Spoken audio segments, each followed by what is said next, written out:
They killed her godfather, thinking what a woman can do against them.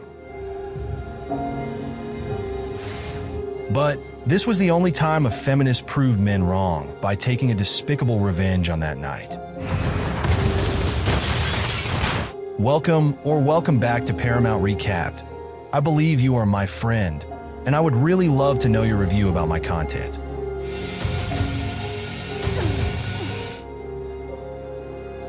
The movie kicks off in 1991 Vietnam, with a man trudging through the rain on his way to a building. That man is Moody Dutton, a well-known international hitman. If there was an award for putting up with bad weather, he'd win it, no doubt. Once inside, Moody stumbles across a body on the floor, so he quickly draws his gun, prepared for the worst. The place is a mess, clearly showing signs of a gang massacre. Just as he's about to pocket some money, he hears a noise from the closet. He approaches cautiously, and when he opens it, he finds a young girl, terrified and pointing a gun at him. The gun accidentally goes off, but Moody swiftly disarms her, checks the weapon, and hands it back. "Well, this isn't exactly how I expected my day to go," he jokes. After a bit of reassurance, he manages to coax her out of hiding. Should be good to go now. And together they leave, with Moody naming her Anna. Fast forward 30 years, and a gangster storms into a hotel, fuming because his boss's son, Anton, has gone dark. Seriously, Anton, it's 2024. Ignoring your phone is like abandoning your dog in a hot car. The gangster barges into Anton's room, only to find his friend Valley lying on the bed. Surprise! Anton's been kidnapped. Soon, the kidnappers reach out to Anton's dad, demanding a whopping $3 million for his release. And here I was thinking my rent was high. After some negotiation, they arrange the money, and when a blue van shows up, they check it but no Anton. Instead, they drag out the driver, who turns out to be Anna, now all grown up. They take Anna to their boss's mansion, where Don Prop punches her in the gut, telling her to grab the cash. Couldn't we have saved the punching for after a snack? How dare you take my boy? Anna quips. He warns her that once she takes the money, his crew will be on her and her boss's tail. But Anna's not there for the cash. She whips out a hidden blade, stabs Don in the neck, and takes out 2 guards on her way out. I came here for you. "I'm just here for the appetizers," she says, casually walking out, leaving the money behind. As she makes her exit, guards give chase, but a sniper takes them down, allowing Anna to steal the mobster's van and speed off. Meanwhile, Moody has Anton tied up, but leaves him there as he escapes with Anna. "I'll send you a postcard from my vacation, buddy." Moody jokes as he tosses his rifle into a lake.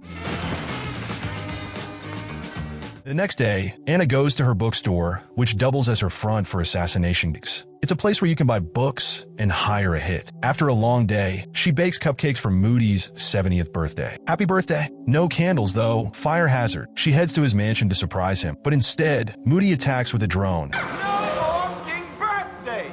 "Who even celebrates this stuff at my age?" he says. Anna hands him a cupcake, telling him to make a wish, and gives him a flying guitar that once belonged to Albert King. Moody's thrilled, exclaiming, "I've always wanted to rock out and take off." But soon he starts coughing, refusing help, insisting, "I'm not old, I'm just vintage."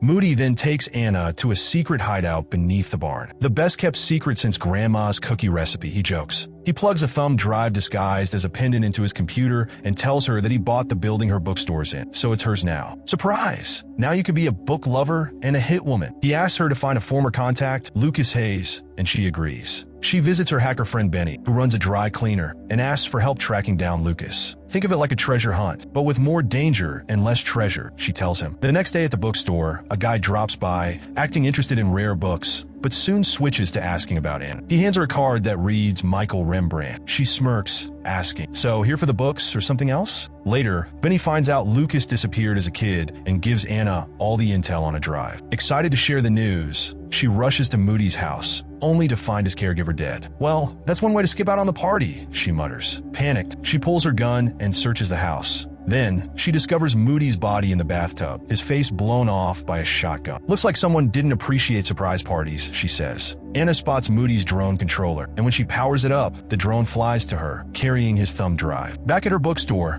Anna gets ambushed by armed men. She ducks behind a table, and just when they think they got her, one guy checks it out and gets shot. Guess he wasn't cut out for lookout duty. The last guy tries to flee in a van, but Anna takes him out and slips away, just in time to avoid the cops. The next day, she hits up an internet cafe to dig into Lucas Hayes' info. She finds out that Lucas's dad, Edward, worked for a company accused of selling chemical weapons. and he was assassinated. That's one way to complicate family business. After combing through Moody's files, Anna realizes Moody was the one who killed Edward back in Vietnam. Determined to uncover the truth, she heads back to Vietnam to dig into Edward's ties to Moody's death. In the Vietnamese countryside, a biker gang zooms down the road until a mysterious rider cuts through, causing one biker to crash. Not the best kind of roadblock, huh? The gang chases after the rider and realizes it's Anna. Their leader, Billy Boy, recognizes her. Great, it's the biker fairy. Anna mentions Joso Hall, the current head of Edward's company, and Billy wonders if V is involved. After some back and forth, Billy arranges a meeting between Anna and V's security. Later, Anna learns that V is heavily guarded and obsessed with cigars. Seems like he likes his cigars as protected as his life. She prepares a gift of his favorite cigars, neatly packing. When V's motorcade gets held up by Billy's gang, Anna hops into V's car, warning him how easy it was to reach him. You might want to rethink your security plan. She demands information on Edward's son, Lucas, and V, terrified, agrees to meet her, bringing his lawyer for backup. Anna confidently strolls into V's building, bypassing security like she owns the place. Once inside, she's taken straight to V and his lawyer. Do no time for pleasantries. Anna gets right to the point, asking about Lucas. She's got 3 friends dead because of him, and she's not there to chat. V and Do exchange uneasy glances, but Do tries to shut her down. Suddenly,